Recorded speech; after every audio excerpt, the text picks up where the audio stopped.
A Mystery of the Northwest by Percy Dent. 1. Jim Waverley told the strange tale which follows to friends at a pleasure camp in the Adirondacks. The circumstance that brought it about was quite matter of fact. Bacon had run short. No one felt like tramping down to the valley for a new supply. Evening had already fallen, and the day had been strenuous.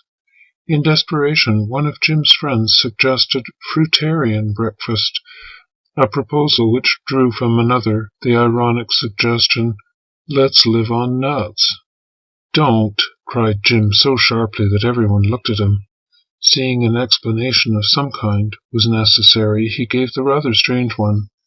"It makes me think of spooks, you know," and went on to quote the well-known lines from Gilbert Murray's translation of Alcestis. "The cold grey hand at stern and oar, which ferries bodies from shore to shore." "I'm blessed if I know," said the startled nut advocate. "Why on earth should what I said make you think of ghastly stuff like that?" And so Jim Waverley explained why. 2. "What I'm going to tell you about," began Jim, "happened at a bear-hunting camp in the backwoods of northwest Canada. Incidentally, it's a true story. By the time I'm finished, I think you may realize as much. The Canadian backwoods aren't the Adirondacks by a long way. Queer things happen in those untamed expanses. Well, here goes. The camp where it all took place had been built by us on a jack pine flat near a small unnamed stream. Amongst the tall shapely trees which surrounded it was but little dense undergrowth, and the ground was sandy, an ideal camping spot. In the middle of the clearing burned the fire, never allowed to go out. On either hand, roomy shelters, made of interlaced boughs, served one as kitchen, the other as sleeping quarters. In front of the clearing, the ground sloped gently down to the margin of a deep, coldly blue lake. Early autumn had come, and the snow line on the hills by the lake's far shore had already crept down to the lower slopes. A distinct hint of frost sharpened the air, while, hollow-toned in the distance, wolf answered wolf in hunger-saddened voice. The three of us who had clubbed together to make up the bear-hunting expedition were Jack Evans, Joe Stewart, and myself, but at the time of which I am thinking, a fourth man had joined in. His name was John Steele.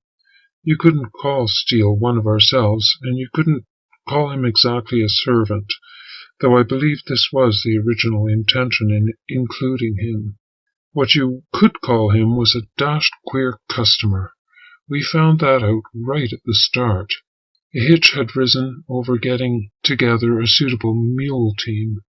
Animals of the right kind and stamina were offered us only at an excessive figure. Then it was John Steele first came upon the scene. Tweaking Stewart by the coat sleeve, he engaged him in a whispered conversation.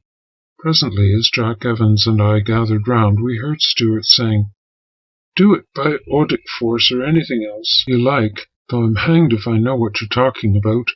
Only get together a decent mule team at the figure you name by this afternoon, and of course you can come along and make yourself useful." We caught a fleeting glimpse of a gaunt grey man well into middle age ere Steele slipped away upon his self-appointed task. That abiding impression of greyness would have remained with anyone after a mere glance.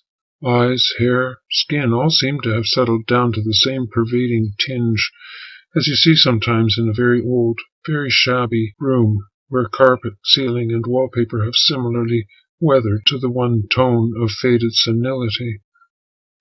"Hullo," said Evans then. "What's the great idea?"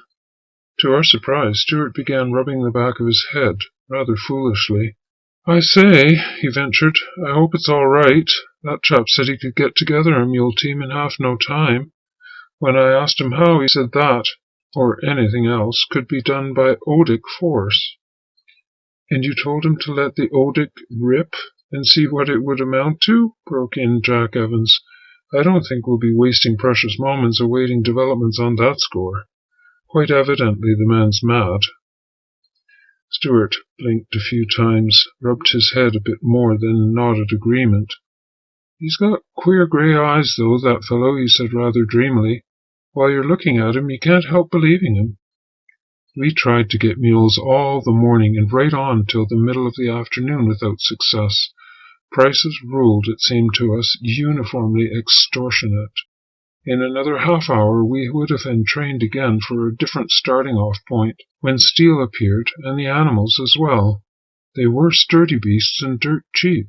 His odic force had worked for this once, which of course let us in for keeping to Stuart's promise about taking him along as general factotum. Anyone might have said we were fortunate. Steele it was who discovered the trail that in due time led to that ideal site for our hunting camp. We hadn't heard much more about the odic till we reached the clearing. Then we did, and in a pretty odd way, too. Steele refused point-blank to sit down and eat with us, though this was the first real meal we'd had since leaving Railhead. Previously, we'd been so keen to push on, we did our eating in a regular scramble, snatching what we wanted as the occasion offered. Steele's refusal made Evans distinctly shirty. His nerves had got a bit frayed, as were all of ours, with the self-imposed forced marching. "Tell you what, Stuart," he said, "if the fellow's sulking over any fancied grievance, he'll just have to quit camp, promise or no promise of yours. We can't be bothered with that sort of thing here." I'm ashamed to say I resorted to a cheap jibe. "Possibly he prefers to live upon odic force," I said, and suddenly, emerging from the shadow of a jack pine, John Steele fixed me with those odd, piercing eyes of his and said, "I do." Just for a moment. It was quite uncanny. We could all have sworn he hadn't been anywhere in the neighborhood. I told you at the fringe of the camp clearing there was no dense undergrowth, only naked pine boles, with lattice between them, the lake gleaming, a broken, pale silver line in the moonlight. It was quite a comfort to us to discover the next day that the old boy's boast about existing on something which, from the material point of view at any rate, is nothing at all, was a drawing of the long bow. Steele wouldn't eat our food so much as once from the time we picked him up till, well, he never did, but he did eat wild berries and roots, which he clawed up out of the hard earth with his naked hands, and, yes, nuts. Any amount of nuts. So now you know why that suggestion about a nut diet gave me a stinger. You see, before the camp had been pitched 3 days, we were beginning to wonder if Steele were a man at all. There was that odd instance of the bear spoor. It was on another blank day, as we thought, without sign of game. Stuart appealed to Steele half-jokingly. "Can that odic force of yours which got us the mules be switched over to improve bear hunting?" he chaffed. Again, the fierce, fanatical flash of those piercing grey eyes. Steele said nothing, only made a sweeping gesture of the arm which would have been intensely theatrical in any man who had a scrap of a mountebank about him, but then Steele hadn't. We followed our guide perhaps a short half-mile after that before we picked up fresh spoor.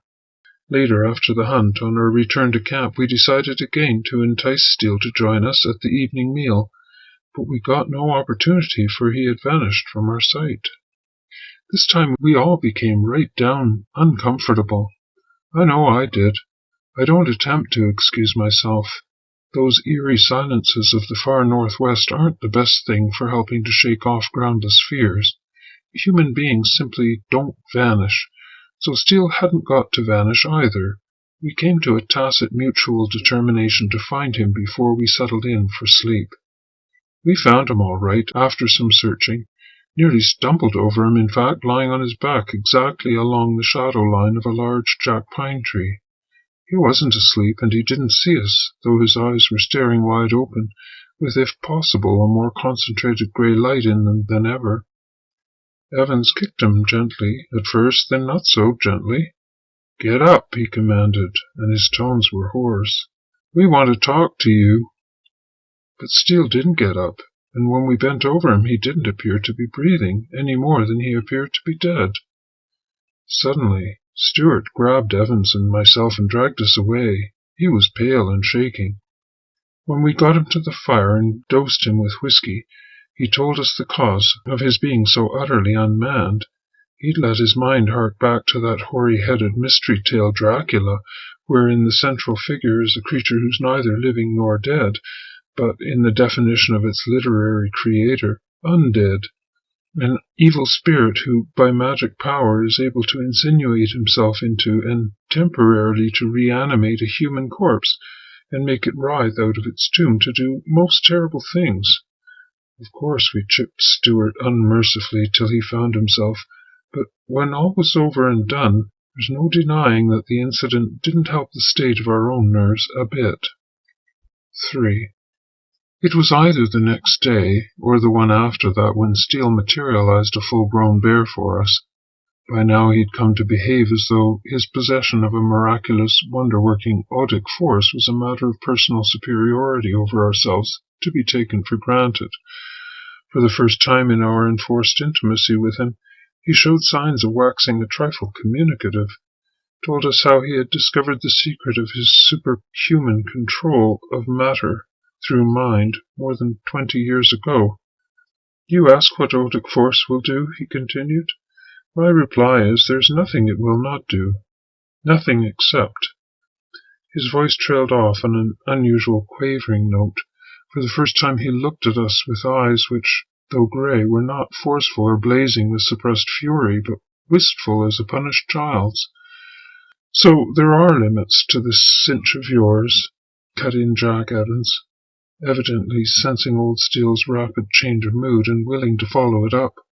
I bet the odic wouldn't really make things, living things, I mean. Steele's eyes at once lit up again. Oh, yes, it can. Indeed it can. What I hadn't been able to make it do up to last week was to change certain conditions, but that's all altered now. At last I have proved the power of mind over matter can really accomplish anything. Good for you, said Evans. Just oblige by creating a bear and making it run across this trail. A real bear, mind, not a ghost. What will you think of us when I tell you events had so keyed us up to expect anything that for the next 10 minutes we actually did sit there, waiting for that odic bear to put in an appearance while Steele remained on a tree stump, still as a statue, hand half upraised, his lips moving, soundlessly for all the world like a withered old sorcerer making incantation. Nothing happened, and the tension relaxed suddenly as it had built itself up. Evans and Stuart, who'd picked up their sporting rifles, threw them aside simultaneously, Evans with a satisfied laugh. I remember, too, that I said something or other, certainly something quite unworth the saying. Steele alone still held on to his stuffed dummy pose, when, quite beyond all doubt, there did come a grunting and a scuffling in the underbrush. This happened well away from the actual camp, and I swear to it. A brown snout protruded within 10 feet of us and was as suddenly withdrawn again. But for that careless casting aside of rifles half a minute previously, one or other of us would for certain have bagged that bear, if it was a bear. As things were, we turned goosey. I know I did, and I think I can speak of the others, all except old John Steele, whose gaze of grim, contemptuous satisfaction I shall never forget. 4. That night, we knew something definite must be done. What had started as a bear-hunting camp was fast turning itself into a spook-prospecting proposition. The healing breath of ice-laden wind, the soothing silver of the lake, God's gift of the great outdoors, was all going for nothing before John Steele's crazy mumbo-jumbo. We cursed Steele heartily, the three of us, each in his own way. We'd have given our skins almost never to have set eyes on him. But a lot of use were such thoughts in face of the fact that here he was amongst us. Why didn't we shift him at all costs? Why didn't we give him a mule, rations, money, and kick him out? Look here, I shan't beat about the bush. The truth is, we were too much afraid of him. Of course, it may all be coincidence, averred Evans, who, to do him credit, kept his head by far the best of us. As to providing the mule team, we may rule that out as ordinary enough. Steele knew the right market to go to, where we, as newcomers, didn't. The fact of our striking the track of a bear a couple days ago, just after the fellow had invoked his odic force, also needn't amount to much. People out trailing bears are liable to hit the right track at any time. What about the trance Steele was in, I asked. I was in need of Evan's sanity, and he gave it. Well, call it a trance by all means if you like, he said. Lots of folk who are a bit queer mentally go off into trances. Taken by itself, there's nothing so much in that either. What about the bear? This time the objection came from Stuart, and we had nothing to say, except that Evans murmured the word coincidence again, half under his breath. This time it sounded almost like an apology. Certainly, as an explanation, it was a bit thin. Stuart himself made the suggestion which brought matters finally to a head, speaking in a voice high-pitched with emotion. I can't help it, he jerked out. I'm beginning to believe the man, if he is a man, can do all he says. But I must know for certain. I've simply got to know, one way or another. Can't stand the strain of being in doubt. Besides, Steele seems perfectly willing to submit his powers to any sort of test. Well then, I propose we do test him in a way that will absolutely clinch things. How? Queried Evans. Stuart evidently had done some previous thinking along the same lines. He answered, The fair thing will be to call Steele here and ask him to approve of what we decide upon. I think he should materialize something more, another living creature out of nothing. Twice following within 12 hours would put matters beyond all coincidence. Don't you agree with me? We did call up Steele and put the same point to him. He agreed, with a self-sufficient calmness of itself ominous in the extreme. Name what I am to do for you, he said simply, but with, I'm bound to own it, great dignity. The odic force which I command can accomplish anything. You will note by now he dropped all hint of exceptions or limitations. Stuart repeated the substance of what he had said to us. Some living creature. Choose whatever you like, Steele, but let it be alive. Never shall I forget the expression which kindled, glowed upon, and presently convulsed Steele's face as he acquiesced. Can you imagine a captive animal finding the door of his cage ajar? I will materialize a living creature before you, said Steele. You must wait. You must give me a little while, but I shall surely do it, even as I did before. This time keep your rifles in your hands, that you may have your test complete.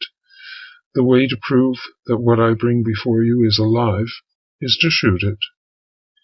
Steele was sitting upon an upended prune box. To this day the sight of a prune box gives me an odd turn.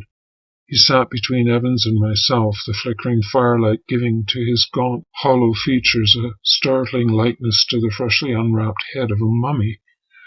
You know, the usual ruddiness of flame. Well, it didn't warm those features the least bit. If Steele was grey by daylight, he was, if possible, by contrast, greyer in the fire-glow, colourless even to the lips. The man's eyes had once again become fixed as when we stumbled upon him in a trance. He didn't mutter any more soundless incantations. He didn't move a muscle, just sat on and on, rigid, facing the leaping fire with one arm outstretched. I don't know how long he sat. I don't know how long we did. Oh, yes, you think I'm a fine romancer. Quite an acquisition in the Adirondacks, but can't he tell them? Well, listen. The sounds came softly at first. We wouldn't have believed our ears. Then they got louder, and we had to. You know, or don't you know, the more intimate conditions of life in the extreme northwest. No one, for instance, except in almost unheard-of cases of extreme urgency, travels at night. Yet the creak which came to us was the chafing of oar in rowlock out on the lake, and we were more than a day's journey from the next living soul. Someone was rowing a small boat from nowhere to our camp, and it wasn't possible.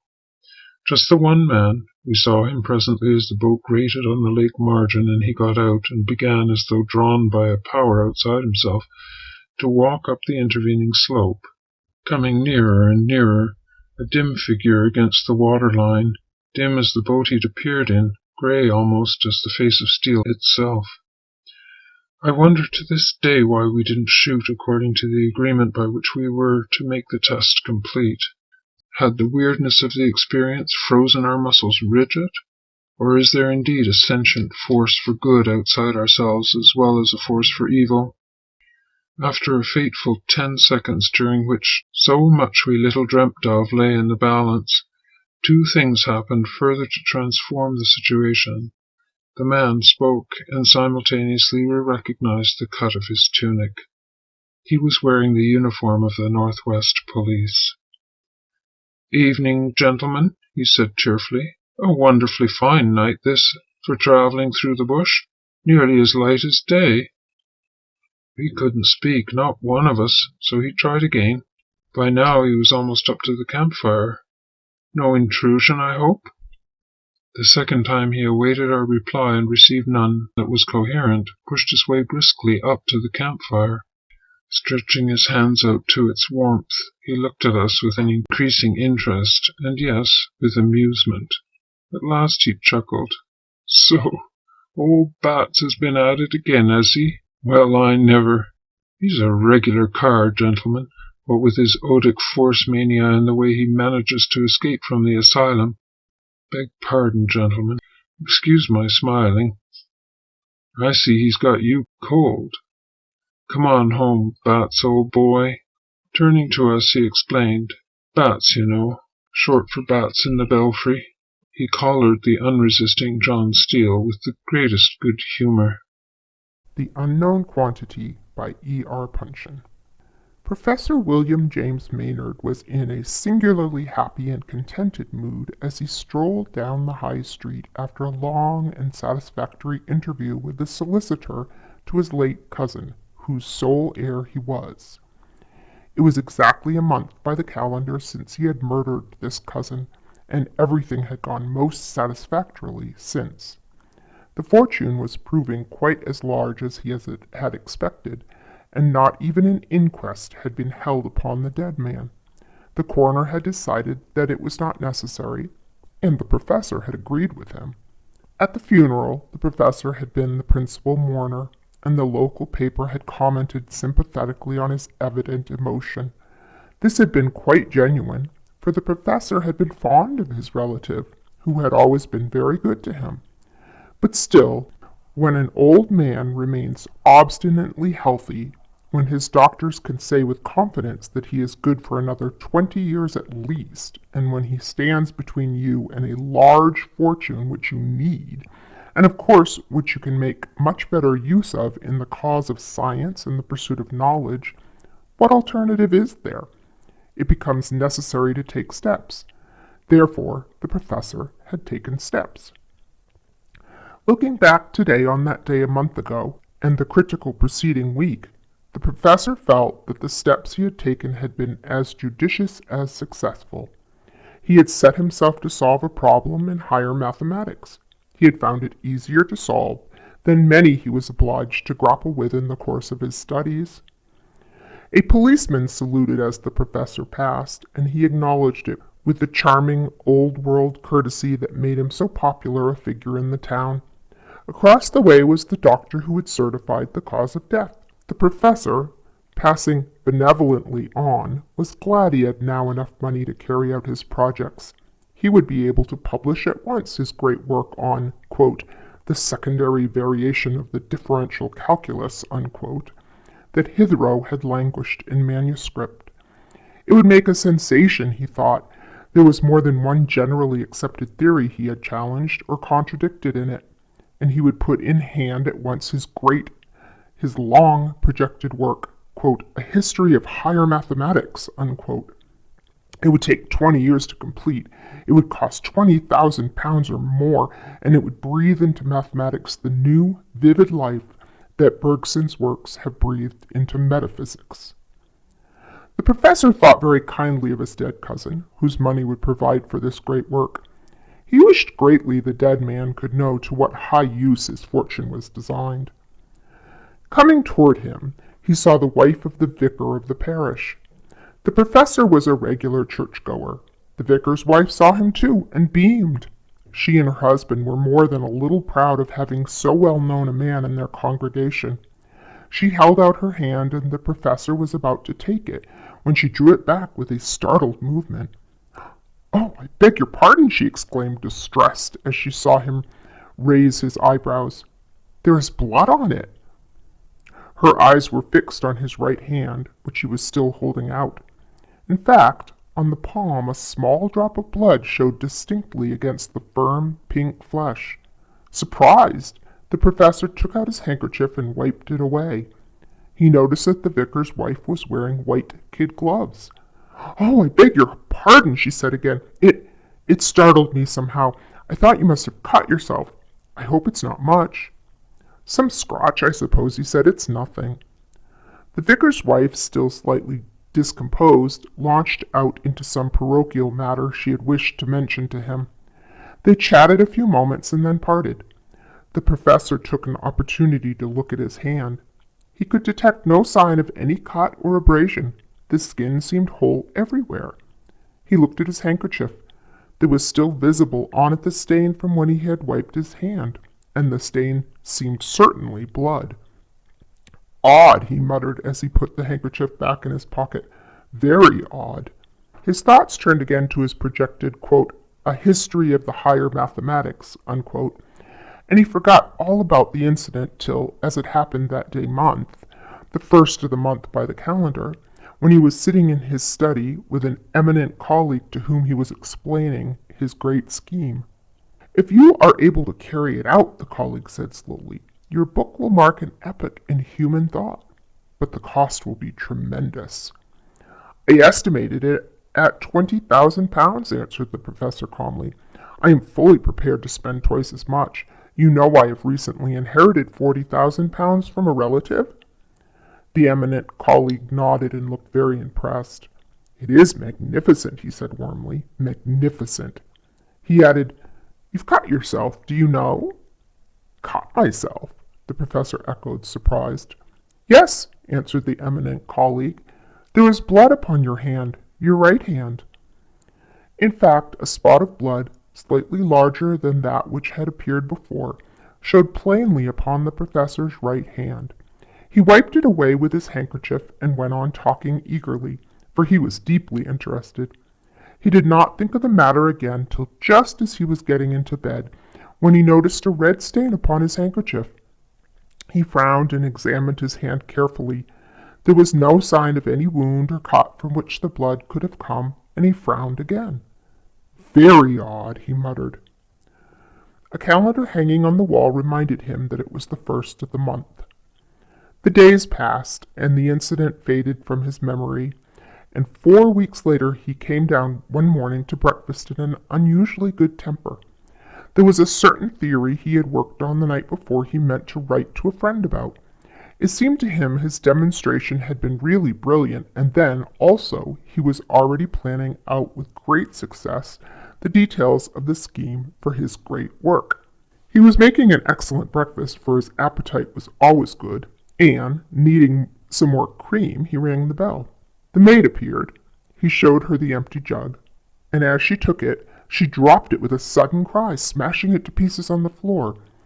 Very pale, she stammered out, "Beg pardon, sir, your hand. There is blood upon your hand." In fact, on the professor's right hand there showed a drop of blood, perceptibly larger this time than before. The professor stared at it stupidly. He was sure it had not been there a moment before, and he noticed by the heading of the newspaper at the side of his plate that this was the first of the month. With a hasty movement of his napkin, he wiped the drop of blood away. The maid, still apologizing, began to pick up the pieces of the jug she had broken. But the professor had no further appetite for his breakfast.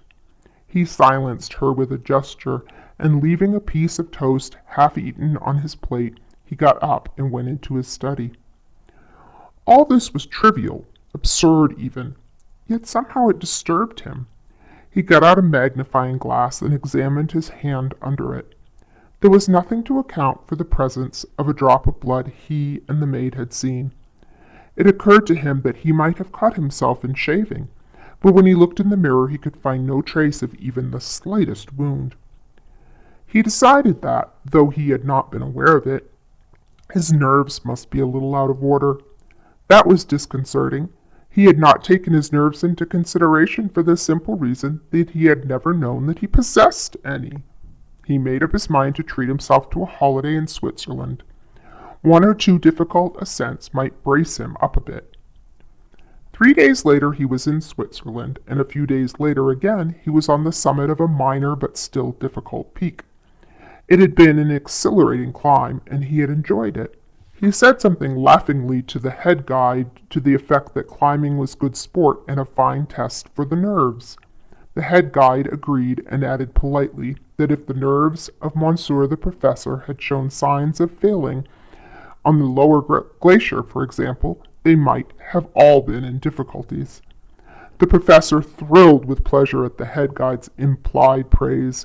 He was glad to know on such good authority that his nerves were all right, and the incidents that had driven him there began to fade in his memory. Nevertheless, he found himself watching the calendar with a certain interest, and when he woke on the morning of the first day of the next month, he glanced quickly at his right hand. There was nothing there. He dressed and spent, as he had planned, a quiet day, busy with his correspondence. His spirits rose as the day passed.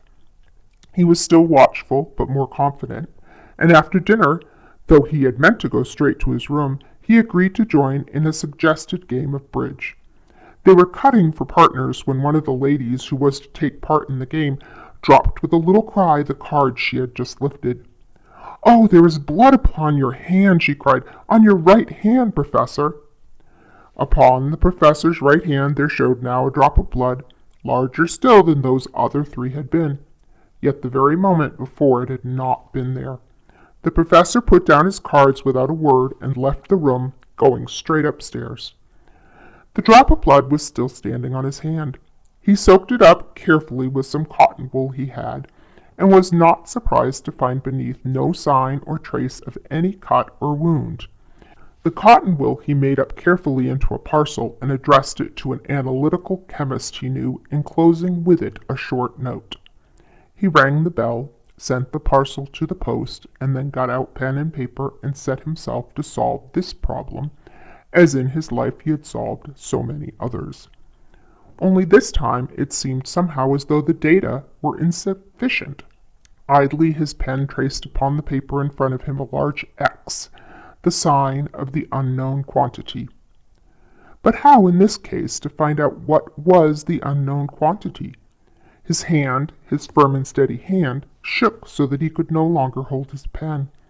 He rang the bell again and ordered a stiff whiskey and soda. He was a man of almost ascetic habits, but tonight he felt that he needed some stimulant. Neither did he sleep very well. The next day he returned to England. Almost at once he went to see his friend, the analytical chemist to whom he had sent the parcel from Switzerland. "Mammalian blood," pronounced the chemist, "probably human. Rather a curious thing about it, too."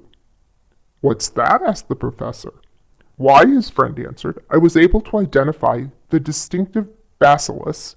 He named the real bacillus of an unusual and obscure disease. And this disease was that from which the professor's cousin had died. The professor was a man interested in all phenomena. In other circumstances he would have observed keenly that which now occurred, when the hair of his head underwent a curious, involuntary stiffening and bristling process that in popular but sufficiently accurate terms might be described as, quote, "standing on end," unquote. But at the moment he was in no state for scientific observations. He got out of the house somehow. He said he did not feel well, and his friend, the chemist, agreed that his holiday in Switzerland did not seem to have done him much good. The professor went straight home and shut himself up in his study. It was a fine room, ranged all around with books. On the shelves nearest to his hand stood volumes on mathematics, the theory of mathematics, the study of mathematics, pure mathematics, applied mathematics. But there was not any one of these books that told him anything about such a thing as this, though it is true there were many references in them, here and there, to X, the unknown quantity. Professor took his pen and wrote a large X upon the sheet of paper in front of him. An unknown quantity, he muttered, an unknown quantity. The days passed peacefully. Nothing was out of the ordinary except that the professor developed an odd trick of continually glancing at his right hand. He washed it a good deal too, but the first of the month was not yet. On the last day of the month he told his housekeeper that he was feeling a little unwell. She was not surprised, for she had thought him looking ill for some time past. He told her he would probably spend the next day in bed for a thorough rest, and she agreed that that would be a very good idea. When he was in his own room and undressed, he bandaged his right hand with care, tying it up carefully and thoroughly with 3 or 4 of his large linen handkerchiefs. Whatever comes shall now show, he said to himself. He stayed in bed accordingly the next day. His housekeeper was a little uneasy about him. He ate nothing, and his eyes were strangely bright and feverish. She overheard him once muttering something to himself about the unknown quantity, and that made her think that he had been working too hard. She decided he must see the doctor. The professor refused peremptorily. He declared he would be quite well again in the morning. The housekeeper, an old servant, agreed, but sent for the doctor all the same. And when he had come, the professor felt he could not refuse to see him without appearing peculiar, and he did not wish to appear peculiar. So he saw the doctor, but declared there was nothing much the matter. He merely felt a little unwell and out of sorts and tired. You have hurt your hand? The professor asked, noticing how it was bandaged. I cut it slightly. A trifle, the professor answered. Yes, the doctor answered. I see there is blood on it. What? The professor stammered. There is blood upon your hand, the doctor repeated. The professor looked. In fact, a deep, wide stain showed crimson upon the bandages in which he had swathed his hand. Yet he knew that the moment before the linen had been fair and white and clean. It is nothing, he said quickly, hiding his hand beneath the bedclothes. The doctor, a little puzzled, took his leave, but had not gone 10 yards when the housekeeper flew screaming after him. It seemed she had heard a fall, and when she had gone into the professor's bedroom, she found him lying there dead upon the hearthrug. There was a razor in his hand, and there was a ghastly gash across his throat. The doctor went back at a run, but there was nothing he or any man could do. One thing he noticed with curiosity was that the bandage had been torn away from the dead man's hand, and that oddly enough there seemed to be on the hand no sign of any cut or wound. There was a large solitary drop of blood on the palm at the root of the thumb, but of course that was no great wonder, for the wound the dead man had dealt himself had bled freely. Apparently death had not been quite instantaneous, for with a last effort the professor seemed to have traced an X upon the floor in his own blood with his forefinger. The doctor mentioned this at the inquest. The coroner had decided at once that in this case an inquest was certainly necessary, and he suggested that it showed the professor had worked too hard and was suffering from overwork which had disturbed his mental balance. The coroner took the same view, and in his short address to the jury adduced the incident as proof of a passing mental disturbance. Very probably, said the coroner, there was some problem that had worried him, and that he was still endeavoring to work out. As you are aware, gentlemen, the sign X is used to symbolize the unknown quantity. An appropriate verdict was accordingly returned, and the professor was duly interned in the same family vault as that in which so short a time previously his cousin had been laid to rest. The Adventure of the German Student by Washington Irving. On a stormy night in the tempestuous times of the French Revolution, a young German was returning to his lodgings at a late hour across the old part of Paris. The lightning gleamed, and the loud claps of thunder rattled through the lofty, narrow streets. But I should first tell you something about this young German. Gottfried Wolfgang was a young man of good family. He had studied for some time at Göttingen, But being of a visionary and enthusiastic character, he had wandered into those wild and speculative doctrines which have so often bewildered German students. His secluded life, his intense application, and the singular nature of his studies had an effect on both mind and body. His health was impaired, his imagination diseased. He had been indulging in fanciful speculations on spiritual essences until, like Swedenborg, he had an ideal world of his own around him. He took up a notion, I do not know from what cause, that there was an evil influence hanging over him, an evil genius or spirit seeking to ensnare him and ensure his perdition. Such an idea, working on his melancholy temperament, produced the most gloomy effects. He became haggard and desponding. His friends discovered the mental malady preying upon him and determined that the best cure was a change of scene. He was sent, therefore, to finish his studies amidst the splendors and gaieties of Paris. Wolfgang arrived in Paris at the breaking out of the Revolution. The popular delirium at first caught his enthusiastic mind, and he was captivated by the political and philosophical theories of the day. But the scenes of blood which followed shocked his sensitive nature, disgusted him with society and the world, and made him more than ever a recluse. He shut himself up in a solitary apartment in the Pays Latin, the quarter of students. There, in a gloomy street not far from the monastic walls of the Sorbonne, he pursued his favorite speculations. Sometimes he spent hours together in the great libraries of Paris, those catacombs of departed authors, rummaging among their hoards of dusty and obsolete works in quest of food for his unhealthy appetite. He was, in a manner, a literary ghoul, feeding in the charnel house of decayed literature. Wolfgang, though solitary and recluse, was of an ardent temperament, but for a time it operated merely upon his imagination. He was too shy and ignorant of the world to make any advances to the fair, but he was a passionate admirer of female beauty, and in his lonely chamber would often lose himself in reveries on forms and faces which he had seen, and his fancy would deck out images of loveliness far surpassing the reality. While his mind was in this excited and sublimated state, a dream produced an extraordinary effect upon him. It was of a female face of transcendent beauty. So strong was the impression made that he dreamt of it again and again. It haunted his thoughts by day, his slumbers by night. In fine, he became passionately enamored of this shadow of a dream.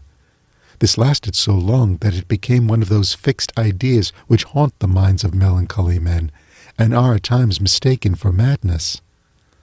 Such was Gottfried Wolfgang, and such his situation at the time I mentioned. He was returning home late one stormy night through some of the old and gloomy streets of the Marais, the ancient part of Paris. The loud claps of thunder rattled among the high houses of the narrow streets. He came to the Place de Grève, the place where public executions are performed. The lightning quivered about the pinnacles of the ancient Hôtel de Ville and shed flickering gleams over the open space in front. As Wolfgang was crossing the square, he shrank back with horror at finding himself close by the guillotine. It was the height of the Reign of Terror, when this dreadful instrument of death stood ever ready, and its scaffold was continually running with the blood of the virtuous and the brave. It had that very day been actively employed in the work of carnage, and there it stood in grim array, amidst a silent and sleeping city, waiting for fresh victims. Wolfgang's heart sickened within him, and he was turning shudderingly from the horrible engine, when he beheld a shadowy form cowering, as it were, at the foot of the steps which led up to the scaffold. A succession of vivid flashes of lightning revealed it more distinctly. It was a female figure, dressed in black. She was seated on one of the lower steps of the scaffold, leaning forward, her face hid in her lap, and her long dishevelled tresses hanging to the ground, streaming with the rain which fell in torrents. Wolfgang paused. There was something awful in this solitary monument of woe. The female had the appearance of being above the common order. He knew the times to be full of vicissitude, and that many a fair head, which had once been pillowed on down, now wandered houseless. Perhaps this was some poor mourner whom the dreadful axe had rendered desolate, and who sat here heartbroken on the strand of existence, from which all that was dear to her had been launched into eternity. He approached and addressed her in the accents of sympathy. She raised her head and gazed wildly at him. What was his astonishment at beholding, by the bright glare of the lightning, the very face which had haunted him in his dreams. It was pale and disconsolate, but ravishingly beautiful. Trembling with violent conflicting emotions, Wolfgang again accosted her. He spoke something of her being exposed at such an hour of the night and to the fury of such a storm, and offered to conduct her to her friends. She pointed to the guillotine with a gesture of dreadful signification. "I have no friends on earth," said she. "But you have a home," said Wolfgang. "Yes, in the grave." The heart of the student melted at the words. "If a stranger dare make an offer," said he, "without danger of being misunderstood, I would offer my humble dwelling as a shelter, myself as a devoted friend. I am friendless myself in Paris, and a stranger in the land. But if my life could be of service, it is at your disposal, and should be sacrificed before harm or indignity should come to you." There was an honest earnestness in the young man's manner that had its effect. His foreign accent, too, was in his favor. It showed him not to be a hackneyed inhabitant of Paris. Indeed, there is an eloquence in true enthusiasm that is not to be doubted. The homeless stranger confided herself implicitly to the protection of the student. He supported her faltering steps across the Pont Neuf, and by the place where the statue of Henry IV had been overthrown by the populace. The storm had abated, and the thunder rumbled at a distance. All Paris was quiet. That great volcano of human passion slumbered for a while, to gain fresh strength for the next day's eruption. The student conducted his charge through the ancient streets of the Pays Latin, and by the dusky walls of the Sorbonne, to the great dingy hotel which he inhabited. The old portress who admitted them stared with surprise at the unusual sight of the melancholy Wolfgang with a female companion. On entering his apartment, the student for the first time blushed at the scantiness and indifference of his dwelling. He had but one chamber, an old-fashioned saloon, heavily carved and fantastically furnished with the remains of former magnificence, for it was one of those hotels in the quarter of the Luxembourg Palace which had once belonged to nobility. It was lumbered with books and papers, and all the usual apparatus of a student, and his bed stood in a recess at one end. When lights were brought, and Wolfgang had a better opportunity of contemplating the stranger, he was more than ever intoxicated by her beauty. Her face was pale, but of a dazzling fairness, set off by a profusion of raven hair that hung clusteringly about it. Her eyes were large and brilliant, with a singular expression approaching almost to wildness. As far as her black dress permitted her shape to be seen, it was of perfect symmetry. Her whole appearance was highly striking, though she was dressed in the simplest style. The only thing approaching to an ornament which she wore was a broad black band round her neck, clasped by diamonds.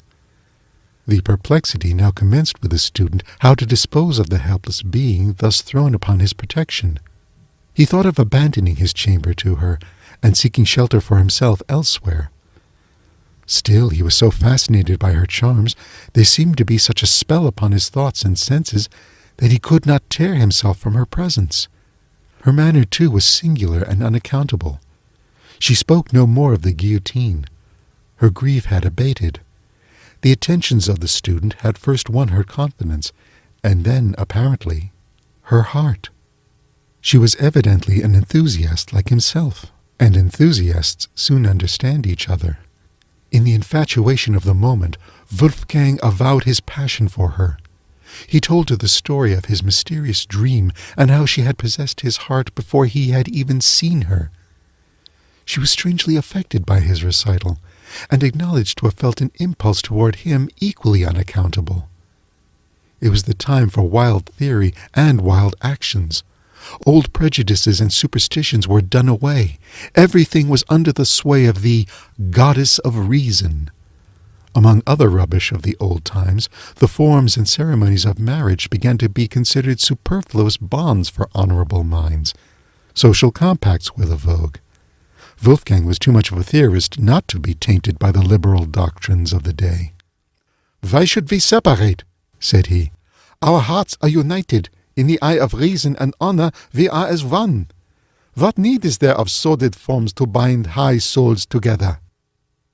The stranger listened with emotion. She had evidently received illumination at the same school. "You have no home nor family," continued he. "Let me be everything to you, or rather, let us be everything to one another. If form is necessary, form shall be observed. There is my hand. I pledge myself to you forever." "Forever?" said the stranger solemnly. "Forever," repeated Wolfgang. The stranger clasped the hand extended to her. "Then I am yours," murmured she, and sank upon his bosom. The next morning the student left his bride sleeping, and sallied forth at an early hour to seek more spacious apartments, suitable to the change in his situation. When he returned, he found the stranger lying with her head hanging over the bed, and one arm thrown over it. He spoke to her, but received no reply. He advanced to awaken her from her uneasy posture. On taking her hand, it was cold. There was no pulsation. Her face was pallid and ghastly. In a word, she was a corpse. Horrified and frantic, he alarmed the house. A scene of confusion ensued. The police was summoned. As the officer of police entered the room, he started back on beholding the corpse. "Great heavens!" cried he. "How did this woman come here?" "Do you know anything about her?" said Wolfgang eagerly. "Do I?" exclaimed the police officer. "She was guillotined yesterday." He stepped forward, undid the black collar round the neck of the corpse, and the head rolled on the floor. The student burst into a frenzy. The fiend has gained possession of me!" shrieked he. "I am lost forever!" They tried to soothe him, but in vain. He was possessed with the frightful belief that an evil spirit had reanimated the dead body to ensnare him. He went distracted, and died in a madhouse. Here the old gentleman with the haunted head finished his narrative. "And is this really a fact?" said the inquisitive gentleman. "A fact not to be doubted," replied the other. "I had it from the best authority. The student told it me himself. I saw him in a madhouse at Paris."